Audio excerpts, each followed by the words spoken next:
Bem-vindo ao mais um Em Casa com o Pastor. Quero ler hoje Tiago capítulo 1, verso 27 e capítulo 3, verso 1 e 2. Tiago 1, 27 diz: a religião que Deus, o nosso Pai, aceita como pura e imaculada é esta: cuidar dos órfãos e das viúvas em suas dificuldades e não se deixar corromper pelo mundo. Capítulo 3, versos 1 e 2. Meus irmãos, não sejam muitos de vocês mestres, pois vocês sabem que nós, os que ensinamos, seremos julgados com mais rigor.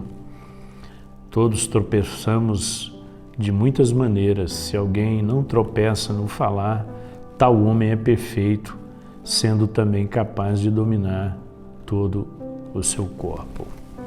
Muitas vezes nós achamos que o problema da igreja hoje tem a ver com a religião. E às vezes nos tornamos até cruéis, quando falamos da religião, criticamos a religião, quando na verdade o que nós estamos criticando é a religiosidade. A religião é boa.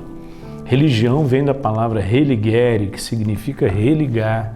Quando ela cumpre o papel de religar o homem a Deus, ela é extraordinária, ela é fantástica.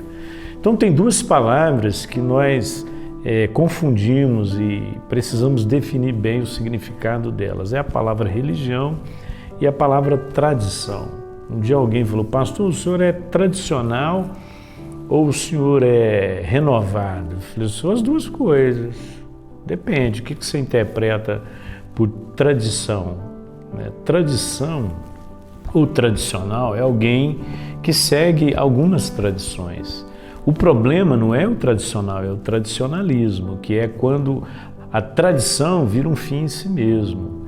Então, na verdade, quando Tiago escreve essa carta, ele está falando sobre a religião pura e a religião sem mácula. E essa religião pura e sem mácula, ela se desenvolve em duas vertentes. Primeiro, ele diz que a religião pura e sem mácula é visitar os órfãos e as viúvas nas suas necessidades. Ou seja, é uma ação da igreja, quando nós nos dispusemos a compartilhar, a auxiliar, a ajudar as pessoas nas suas necessidades. Naquela época de Tiago, as viúvas e os órfãos eram as classes mais prejudicadas por conta das guerras, das perseguições, e os maridos morriam e os filhos iam ficando órfãos, ou de pai e mãe, e as mulheres ficavam viúvas de marido, e essa classe de pessoas, elas eram esquecidas, e a igreja, então, é desafiada a cuidar dos órfãos e das viúvas. Então, a verdadeira religião, ela não aponta tanto para aquilo que eu creio, mas ela aponta para a maneira como eu vivo. É claro que a minha fé é fundamental. Eu tenho que ter uma fé fundamentada em Cristo. E Tiago, quando ele fala de fé, ele diz: mostra-me a sua fé sem obras, e eu com as obras eu mostrarei a minha fé. Então, se queremos pensar numa igreja, numa religião pura e sem mácula, nós temos que pensar numa igreja que cuida dos necessitados, uma igreja que zela por aquelas pessoas que são desfavorecidas. E muitas vezes nós não damos conta nem de enumerar os órfãos e as viúvas que nós temos dentro da nossa própria igreja, quanto mais na nossa cidade, no nosso bairro, na nossa vizinhança. Então eu quero desafiar você, nesse tempo de reflexão, a pensar em viver essa religião pura. As pessoas perguntam: qual que é a sua religião?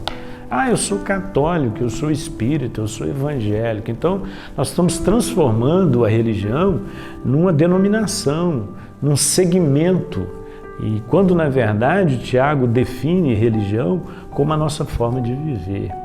E segundo, ele diz: e vivendo incontaminável do mundo. Ou seja, é muito fácil para muitas pessoas viverem completamente separados do mundo. Eu conheço crentes que não vão em lugares em alguns lugares, que não participam de determinadas festas, que não compartilham de determinadas coisas e acham que esse é o dever de casa do cristão. É óbvio que eu não posso me envolver com determinadas coisas, mas o próprio Jesus disse: eu vos envio como ovelhas para o meio de lobos.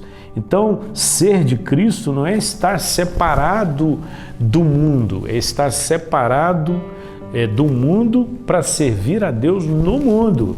É por isso que Jesus disse: eu não rogo que os tires do mundo, mas que os livres do mal. E em outro momento Jesus diz: eu vos envio como ovelhas para o meio de lobo. Então o cristão, ele não deve ser conhecido única e exclusivamente por aquilo que ele não faz. Ele não se contamina com o mundo, não. Ele cuida dos órfãos, ele cuida das viúvas, ele se envolve com a sociedade, ele se empenha em fazer justiça, ele empenha a favor do bem, ele luta para melhorar o planeta. Então nós não somos conhecidos pelo que nós não fazemos, nós somos conhecidos pelo que nós fazemos. Então, muitas vezes, nós nos damos por satisfeitos porque não fazemos determinadas coisas. Muitos crentes não compartilham de determinadas coisas, não vão em determinados lugares, mas não é isso que a palavra de Deus ensina. A questão não é o lugar onde eu vou, mas é como eu me comporto nos lugares onde eu estou. É isso que vai me definir. Então, nós estamos falando de uma religião pura e sem mácula. Agora, vamos falar de um ser perfeito. E ele vai falar de uma coisa que é o grande desafio nosso. Ele fala que o homem que domina a sua própria língua, esse homem é um varão perfeito. Então a vida cristã, a vida pessoal perfeita, ela tem a ver com a forma como nós usamos a nossa língua. E muitas vezes, irmãos, nós emprestamos a nossa língua e nos tornamos mensageiros de Satanás. Com aquilo que nós falamos das pessoas, falamos sobre as pessoas. Então nós precisamos tomar muito cuidado. O homem que domina a sua própria língua, esse homem é um varão perfeito. Então nós temos que tomar cuidado com aquilo que nós falamos. Muitas vezes nos preocupamos só com aquilo que nós cremos, mas nós não nos preocupamos com aquilo que nós falamos. E se você ler toda a carta de Tiago, pelo menos 52 vezes ele vai citar a língua.